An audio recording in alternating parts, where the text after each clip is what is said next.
潜在意識の書き換え、願望を引き寄せる。恋愛も仕事も精一杯努力して頑張っているのになぜだかうまくいかないというあなた。もしかしたら潜在意識があなたの邪魔をしたりするのかもしれません。この動画では潜在意識を書き換えることで無理せず自然体で素敵な結婚相手と出会ったり、復縁を成就させたり、お金を引き寄せたりできる方法を書き記しています。どうしてそうしたことができてくるの？と信じられないかもしれませんが、私たちが努力せず歩いたり、呼吸したり、自転車に乗ったりできるのは、すべて潜在意識のおかげです。潜在意識をうまく活用する。そうすると、特に意識することなく、いろんなことがうまくいくようになるんです。この動画の音声を聞いて、あなたの潜在意識を書き換えて、自然体で呼吸をするように願望を引き寄せ、思い通りの豊かな人生を送れる。ぜひ、繰り返し何度も聞いてください。1、潜在意識の意味とは、潜在意識の意味とは、私たちが普段認識することのできない意識、つまり無意識のことです。潜在意識は昔から宗教や哲学、心理学や精神分析学で研究され続けてきました。潜在意識は様々な分野からの意味付けがありますが、最新のものでは脳科学の説明が一番科学的に説明しています。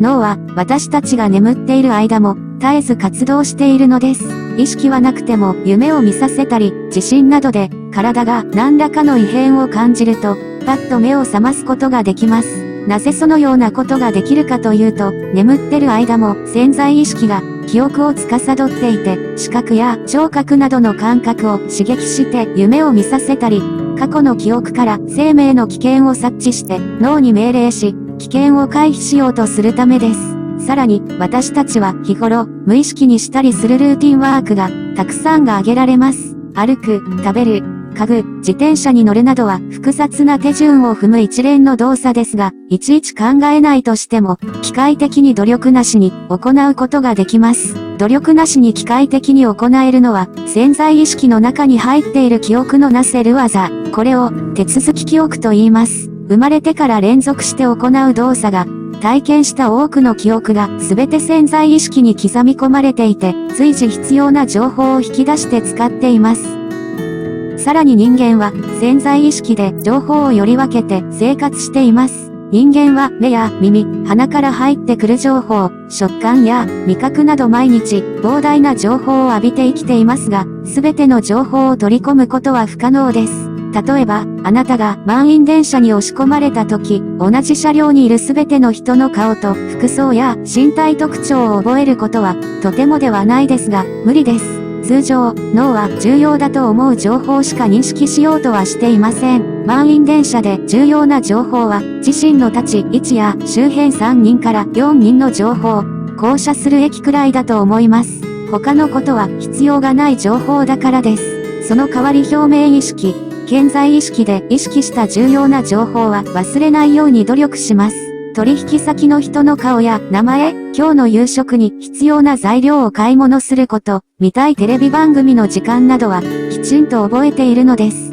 私たちはそのようにして潜在意識、無意識と潜在意識、表面意識を使いながら自分だけの世界を作って生きています。自分だけの世界と言いましたが、人はそれぞれ脳が重要だと思ってる情報をより分けて処理し、その人だけの世界を作り上げています。満員電車の例にもあるように、脳は世界の中から膨大な情報の中から重要だと考えられる情報だけを選んで認識させています。あなたの世界やあなたの脳が重要だと判断して選んだ情報のみによりできています。自分に重要だと思われている情報だけをより分ける脳の部分、脳幹毛葉体不活系といい、この部分がフィルターの役割をして選別しています。脳幹毛葉体不活系をフィルターとすると脳は生きていくために重要な情報を蓄える巨大ハードディスクのようなもの。もしこのフィルターを交換して巨大ハードディスクに自分の望む恋愛やお金、仕事の成功など必要な情報として認識させることができたら、脳はあなたが潜在意識で叶えたいと思われる願望をあなたの必要な情報としてより分け、あなたの世界を作ることになると思いませんか？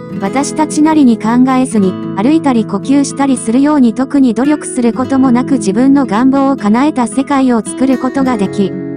潜在意識にはそれほどの再現性を秘めています。潜在意識と顕在意識の違い。潜在意識と顕在意識の違いが分かってるようで、どこか曖昧なのは観測も数値化もできていないからです。潜在意識は確かに存在するにもかかわらず、形がなく立証が困難なため、今日でも脳科学や心理学の分野で研究され続けています。脳科学では人間の顕在意識、把握できている意識は約 3%、残り 97% が潜在意識とされているのです。そのため、人間の意識の大半は潜在意識で、生き方への影響力も圧倒的に大きいと言えるでしょう。では、潜在意識に影響のされてしまう私たちは、自分の思い通りに生きられないのかというと、そういうことはないです。私たちは潜在意識を書き換えることができます。人間の細胞は恒常性という元に戻る力が常に働いているため、病気や怪我も治ります。でも、この恒常性は元に戻す働きがあるため、変化することを好みません。禁煙やダイエットを決意しても、三日坊主で終わってしまう。それは変わりたくない恒常性のせいでもあり、ある種人間として正常でもあります。人間的に正常な機能を犯してまで三日坊主を打ち破り、成功に導くのが、顕在意識での決意を潜在意識に書き換える作業です。顕在意識で決意してもなかなか達成できません。顕在意識は大きな意識というもののごく一部でしか決意していないからです。仮に人間の脳の9割以上を司っている潜在意識レベルで決意したならそれはもう成功したも同然です。潜在意識を有名にしたのはジョセフ・マーフィー。無意識という概念は昔から存在していましたが、潜在意識という言葉を有名にした牧師で自己啓発作家でもあるジョセフ・マーフィーです。マーフィーは潜在意識を利用することにより、自分や周囲の人の成功や幸せへと導くことができる潜在意識の法則を提唱しました。代表的な著書として、マーフィーの成功法則、眠りながら巨富を得るなどが挙げられます。付け加えると、マーフィーの法則という書籍がありますが、この書籍はアメリカ空軍の大佐によって唱えられたユーモアにまつわる本で、マーフィーとは全く関係はないです。マーフィーは潜在意識の思想を唱えるきっかけになったのは彼の青年時代まで遡ります。マーフィーは青年時代、悪性の腫瘍を患いましたが、フィニアス・クインビーの潜在意識への呼びかけという心理療法によって完治しました。この経験から潜在意識を利用し、心身、健康かつ幸福に導くという思想を始めたのです。マーフィーは成功の秘訣を建設的に考えること、楽しい創造をする習慣、自信を持って祈る、行動すること、と言っています。その他にも、眠りながら巨富を得るの著書の中で、無限の知性、無限の知恵、無限の力、無限の愛、それにこの世の中にある多くの問題に対する答えが人間自身の意識の中に閉じ込められているとし、実践的な潜在意識の利用の仕方を多数実例を元に紹介しているのです。ジョセフ・マーフィーの名言。ジョセフ・マーフィーを語るにはあまりにもページ数が足りないため彼が著書の中で説いた数々の名言の中から一部ご紹介します。彼の言葉は潜在意識の性質をよく表しています。嫌いな人に会いたいとは誰も思いません。相手も自分が嫌われていると知ればわざわざあなたに会いに来ることはないでしょう。お金も全く同じです。富を手にする法則の第一条はお金を好きになることです。世界にあなたのベストをもたらすならば最善のものがあなたに返ってきます。二人の泥棒に気をつけよう。もし過去の間違いを吐いてばっかり、または未来のことばかり心配したりしてると、これら二人の泥棒があなたから活力、洞察力、心の平安を奪うことを知るべきである。あなたの成功や目標達成を邪魔する唯一のものと、あなた自身の考えや心で考えていることです。自然界は常にあなたを許しています。指に火傷をしても自然に傷が回復します。なぜあなたは自分自身を許して自由にならないのでしょうか？潜在意識を書き換えることでできること。潜在意識は無限の可能性を秘めています。この世界、宇宙そのものと言っても良いでしょう。その説明は後日します。潜在意識を書き換えると、大抵のことは叶えられます。例えば、好きな人と両思いになる、理想の相手と結婚する、仕事の成績がアップする、事業の成功、お金持ちになる、希望の学校や会社に入れる、素敵な家に引っ越す、住みたかった地域に住む、美人になる、など、潜在意識を書き換えると、それを心の底から信じて、期待して待っていると、その通りのことを潜在意識が実現します。潜在意識は、こうなって当たり前。これが本来あるべき姿と感じていることを忠実に再現するだけなのです。恋愛成就。いつも恋愛がうまくいかない、告白で傷に片思いに終わってしまうという人は自分が恋愛下手だと思っています。潜在意識は自分がダメだと思えばその通りに実現してしまうため、いくら恋人が欲しいと考えても心のどこかで私の恋愛がどうせうまくいかないと思ってるとうまくいかない状態を引き寄せてしまいます。反対に自分の理想の人が私を幸せにしようと待っていると信じて幸せな気分で期待していると思わぬ素敵な出会いがあったりします。潜在意識をどうせ私なんだから必ずうまくいくに書き換えて素敵な恋愛をして幸せになりましょう。復縁。一度別れたけど、復縁したいと感じている人はとても多いみたいです。一度別れて、またよりを戻すのは大変だと感じますが、潜在意識を書き換えると復縁を引き寄せることが可能です。潜在意識を書き換える時に重要になってくるので、復縁に固執しないこと。復縁をしたいのにそれを思わない方が良いと一見辻褄が合っていないことを言っているみたいですが、そうではないです。固執は依存と関連があって、寄りかかりたい、甘えたい、注目してほしい、思い通りになってほしいと思う気持ちは相手への依存です。一方、愛は素晴らしいもので手放してはいけません。あなたの相手への純粋な気持ちはそのまま持ち続けてもいいのです。依存心だけを手放し、精神的に自立することで、一人の人間として輝き始める。潜在意識が書き換わり、相手との関係もその時から変化します。ここでは引き寄せの法則で大切なのは、手放すこととお伝えしていますが、手放して新たなものが入るスペースを作ることが大切です。さらに重要なことがもう一つ、自分が好きになる自愛です。自分が自分を愛せないでいるのに、どうして他の人が愛してくれるでしょうか？まずは自分を愛すること、それには他の人の幸せを心から願うことが一番の近道です。人の幸せは巡り巡って自分の幸せにもつながります。個人の潜在意識はそこの方で口述する集団的無意識とつながっているためです。さらに人を許すことも自愛につながります。自分を愛せない人はどこかで自分を許せていない人の欠点や嫌なところを許せるようになると、自分のダメなところ、ネガティブなところも受け入れられるようになり、自分を許せるようになるでしょう。自分を愛せるようになると、自信に満ちてリラックスし、内側から輝く素敵な人になり、潜在意識が働きやすくなって、復縁も引き寄せられます。金持ちになる。誰しもお金は欲しいもの。だけど、同時にお金のことばかり考えるってのは浅ましい。お金は癒しい。と考えていませんか？日本の文化では昔からお金のことを考えるのは浅ましいことだという概念が長く続いたため、普通の教育環境で育ったなら仕方ないことです。潜在意識は2つの考えがあると、知念のより強い方を優先して実現しようとします。いくら言葉でもお金がいっぱい欲しいと言っても根底に、お金は浅ましいお金を欲しがるなんて下品だという概念があると、お金持ちになる夢を実現できない。しかしながら、潜在意識をこう書き換えたらどうでしょう。お金がたくさんあるとあなただけではなく、あなたの家族にもたくさんのことをしてあげられる。家族に豊かで安定した暮らしを提供し、できることを増やしてあげれます。ジョセフ・マーフィーも言っていますが、お金は自由を実現する神様のアイディアだと思うと、お金は決して卑しいものでも下品なものでもないです。思ってみればお金自体が神や金属それら物質に人間が価値をつけ、循環させているだけ。お金は巡ることで進化を発揮します。お金持ちになったらたくさんのお金を使って他の人に循環させれば良いのです。あなたがたくさんのお金を使えば家族の経済ばかりか巡り巡って世の中の経済が良くなることを助けるのです。ダイエット。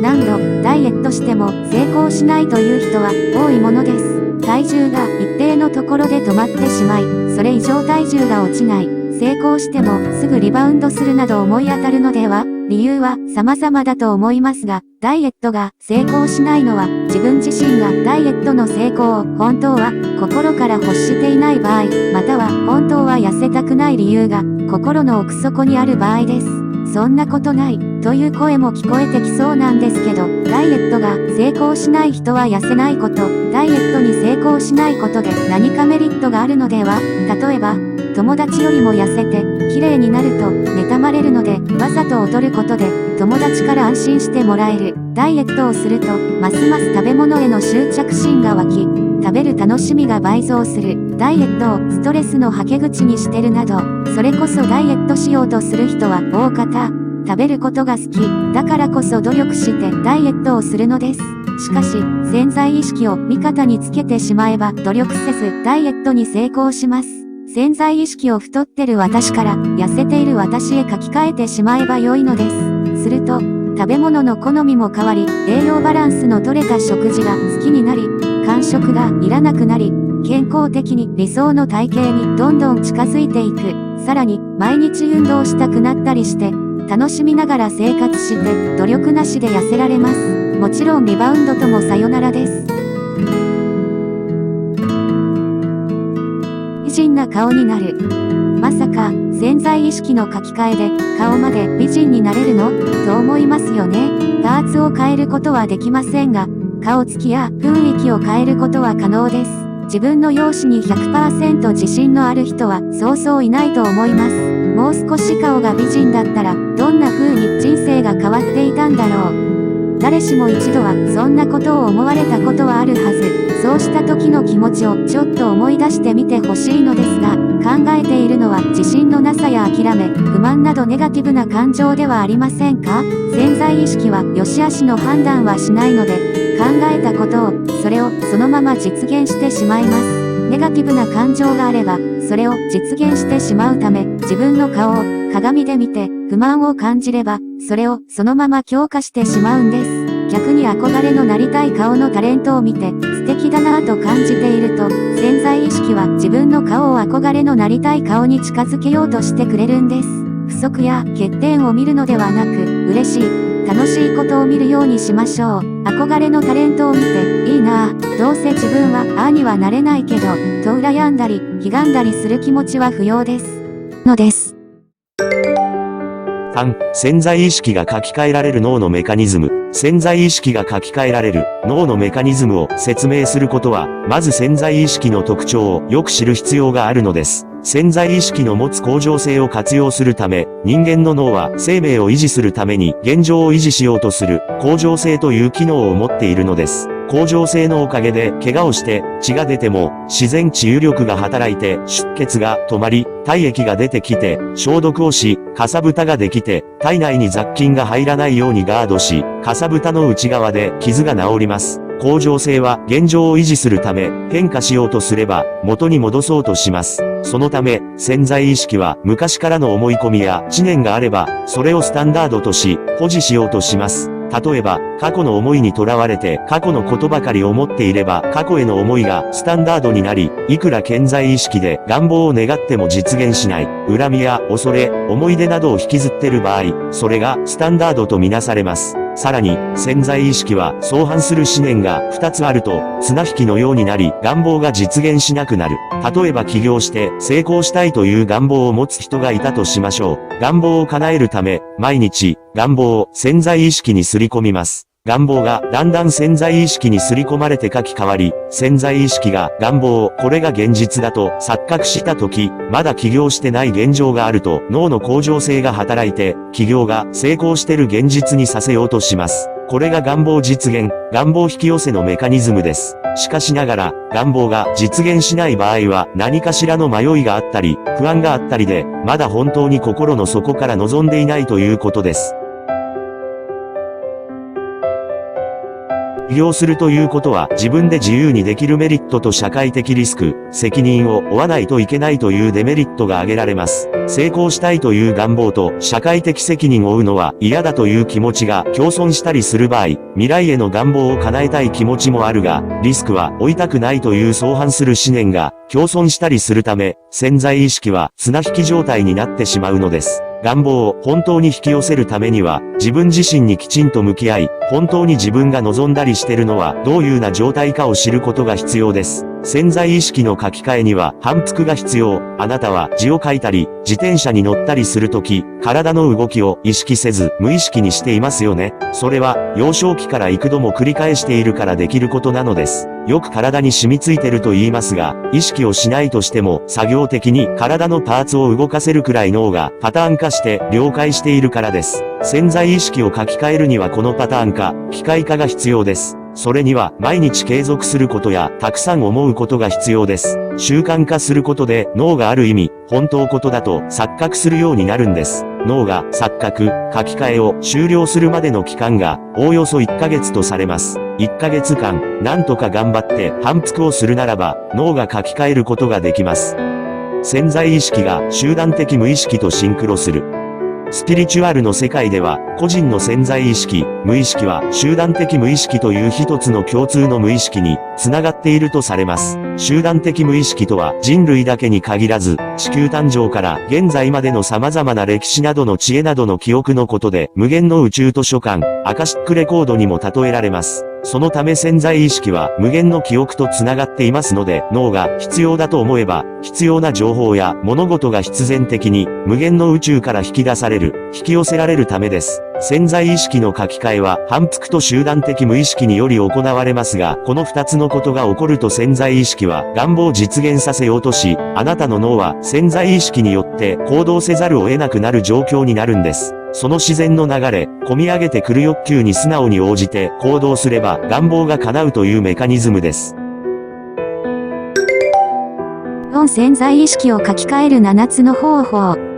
いよいよ潜在意識を書き換えて、願いを引き寄せる方法をご紹介します。これからご案内する方法で、あなたの潜在意識を書き換える、願望を引き寄せる達人になれます。小さなことから習慣化する、小さなことの積み重ねで、セルフイメージを上げて潜在意識をより有効に使えるようになり、行動しやすくなる体質を作ります。例えば、コンビニのお釣りの端数をレジ横の募金箱に入れる、脱いだ靴は揃える、自分の座っていた椅子は元に戻す、など、ほんの些細なことですが、やるとやらないとでは大違いです。これらの小さな行動はすべて他者への感謝につながっています。感謝は循環して自分に返ってきます。また、何かを行動し続けることは、フットワークが軽くなるということ。何か決意をしてもなかなかできないという経験はありませんか？ちょっとした行動から始めて、だんだんできることを増やしていくことで、何かを始めるという行為に対して心のハードルが低くなってくるでしょう。潜在意識を書き換えて待っていても何も起こりません。ひらめいたら行動する、それが大切です。アファメーションで反復する。何度も繰り返すことで、脳はそれを聞くことが当たり前になってきます。言葉は言霊というようにエネルギーを持っているのです。毎日、願望を繰り返すことで言霊のエネルギーを脳に送るのです。アファメーションをする際は、〇〇になりたいという未来形ではなく、すでに叶ったものとして、現在形か過去形で〇〇となりました、なっている、と言いましょう。なりたい状態ではなく、なった状態、なりつつある状態を引き寄せるためです。具体的な方法、唱えるアファメーションの文章を箇条書きで紙に書き、就寝前など時間を決めて唱える。各文章は過去形か現在進行形で一度につき10回唱える。最低でも1ヶ月以上毎日継続する。期限を決める。脳が重要な情報だと認識することは約1ヶ月かかります。アファメーションは1ヶ月以上続けましょう。ビジュアライズで脳を錯覚させる。ビジュアライズとは、まるで目の前で見ているように想像することです。ビジュアライズはなるべく詳細に、感情も入れて想像することが重要です。なぜなら感覚や感情がリアリティを持てば持つほど、脳が本当に起きていることとして認識するからです。潜在意識には時間、感覚がないため、今実際に起こっていないとしても、リアルな想像で感情が動くなら体験していることとして認識します。そのため、毎日同じイメージを感情豊かに想像すれば、それが当たり前になり、実現されていない現実を何とかビジョンを近づけようとします。その結果が膨大な集団無意識からあなたに必要な情報を選び出して、奇跡のようなシンクロニシティが起こって、願望実現につながったりするのです。瞑想でネガティブな思考を止める。人間は1日で6万の言葉を頭の中で無意識的に生み出したりするそうです。そして驚くことに、そのほとんどがネガティブな言葉。ネガティブな言葉が知らないうちに心にダメージを与えます。しかし、6万もの言葉をすべて消したり、ポジティブな言葉に変換させることは不可能です。それで、ネガティブな言葉を発しない時間を作るのです。ネガティブな言葉を発しない時間は、心も体もフラットになり、本来のあなたにリセットしてくれるでしょう。ネガティブな言葉を発しない時間が、心も体もフラットになる。本来のあなたにリセットしてくれます。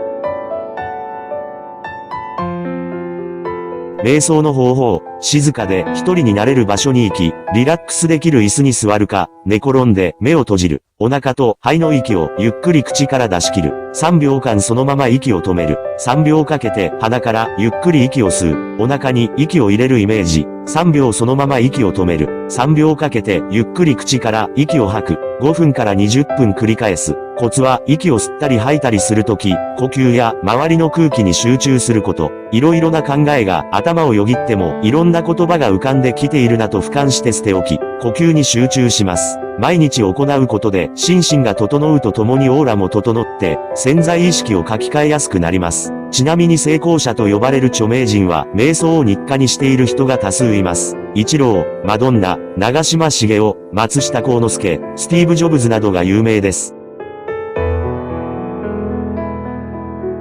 セルフイメージを高めるリフレーミングを取り入れる。リフレーミングとは今までの枠組みを外して視点を変えてみることを言います。カウンセリングの用語です。リフレーミングを取り入れることでポジティブなものの考え方をし、より健全な状態に持っていくことでセルフイメージを高めましょう。例えば、失敗しても今回ここで失敗したから次からこうすれば良いと分かったと考えれば落ち込みません。エジソンが発明の数も膨大ですが、その何百倍も失敗を重ねたと言います。失敗は成功の母という言葉を残したエジソンは、リフレーミングの達人と言えるでしょう。これしかないと思うと、後悔や他人への妬み、自責の念などネガティブなものしか生みませんが、まだこれだけあったと思えば、感謝も生まれます。物事をポジティブに捉えられるようになれば、心に余裕も生まれて、穏やかになり、自己卑下もしないし、他人にもフラットな状態で接することができるようになります。睡眠時を利用して自己催眠をかける。睡眠中は人が潜在意識下にある時です。この時間を利用して自己催眠をかければとても強力な書き換えが可能です。この方法はフランスのエミール・クーエという薬剤師が創始した自己暗示法と呼ばれるものです。また、ドイツの精神医学者シュルツ教授の開発した自律訓練法もあります。どちらも実際に心身症や神経症などの効果があり、現在医療の現場でも用いられるものですと言っても決して難しいものではありません。自己催眠を利用して潜在意識を書き換えるとは、眠りにつく前に私は〇〇すると願望を繰り返し、声に出して唱えた後、自己暗示法や自律訓練法で心身をリラックスした状態に持っていき、潜在意識にすり込むという方法です。心身をリラックスした状態は脳がシータ波を出している状態で、眠る寸前のうとうととしている状態です。シータ波を出している脳は最も潜在意識に近いため、すり込みやすい状態です。では、それぞれ2つの方法をご紹介します。自己暗示法、基本動作、力を込める、脱力する、腕、首、顔、お腹、足、全身の順に行います。例えば手の場合、グーの形にし、力いっぱい握りしめます。その後脱力します。これを各パーツ行うと体全体がリラックスします。自律訓練法、基本動作、〇〇体のパーツがペケペケだとパーツを意識し、集中しながら心で繰り返し唱える。そのパーツがペケペケだと感じてきたら、次のパーツへ移ります。上の基本動作を腕が重い、腕が温かい、心臓が静かになっている、呼吸が楽だ、水落ちが温かい、額が涼しい、の順に行います。例えば腕の場合、重い腕が重い、重い腕が重いと腕を意識しながら心の中で唱えます。だんだん腕が重くなってきたら、次は腕が温かい腕が温かいと唱えるといった具合です。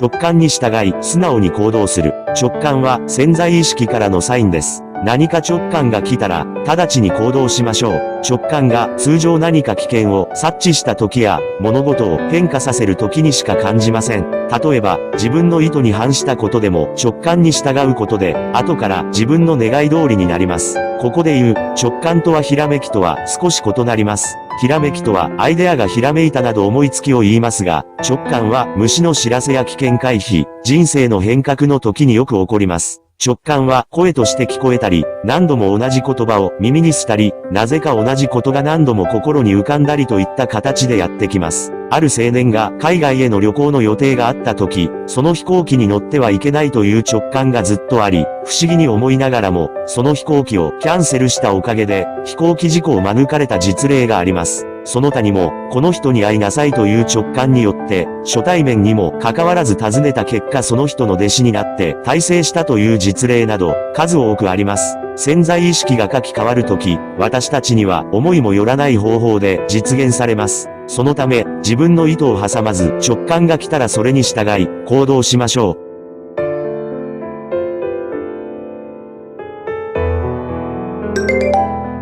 5、潜在意識を書き換える時の好転反応に注意。潜在意識を書き換える時は、好転反応が起こることがあります。病気でも何でもそうですが、何かが急に良くなろうとする時には、一度今までの悪いものが排出されきれいになった状態で良くなっていく現象が起こることがよくあります。好転反応の顕著な例として、体の拒否反応があります。具体的に言うとめまい、吐き気、発熱、などです。しかし一過性のものなので自分が変わろうとしたから罰が当たったなどと思わず良い兆しと捉えて落ち着いて対処しましょう。人間の脳は変化を嫌がるため変化しようとする力が強くなると今までのことを守ろうとする力と衝突することがあり、それが好転反応となって現れます。だからこそ、徐々に書き換えるための反復でもあるのですが、反復しても最終的にはどうしても変わらざるを得ないものもあります。例えば環境が変わるとか、人間関係が変わるとか、それが変わらないとどうしても自分が変化できないものです。人が変わることへの抵抗や恐怖があります。今日は何事もなく平穏で暮らせたから、明日もと思うのが通常です。好転反応が起こっても、良いことが起こるはずなのに悪いことが起こった、と焦ったり怒ったりせず、もっと良いことが起こる前触れだと静かに受け入れましょう。会社を辞めることになったとして次に給料がもっと高いと信じて期待しましょう。長年なんとなく付き合ってきた恋人と急に別れることになったとしてもあなたにもっとぴったりの素敵な恋人と出会うためかもしれません。また何にでも表と裏があるように光と影があります。光があるからこそ影が生まれるのです。成功するにはリスクが伴います。才能のある人、努力して成功した人、美しい人、良いものを手に入れた人には、陰で妬む人が出てきたり、また、社会的な成功には、他人に対する責任が出てきます。でもリスクが怖いからといって、行動しなければいつまで経っても望むものが手に入りません。願望を受け入れるには表も裏も受け入れる、清濁合わせのむ覚悟が必要です。好転反応が起きるのは潜在意識を書き換えて理想の現実に向かっている証拠です。潜在意識が書き換わると今までにない何かが起きて理想の現実が引き寄せられます。6、まとめ。潜在意識を書き換えて願望を引き寄せるメカニズムや願望を実現するためのいろいろな方法、注意などをお伝えしました。人間は人生の約 30% を睡眠に使っています。睡眠時に活躍している潜在意識を書き換えることができたら、起きて生活している時間に変化が起こるのは当然です。ここでは書き換えの方法だけでなくメカニズムの書いてあるので納得して実現することができます。何度も聞いて、あなたの願望を引き寄せ思い通りの人生を送りましょう。今後の動画をお楽しみにお待ちください。よろしくお願いいたします。The channel of Attracting Happiness Wish.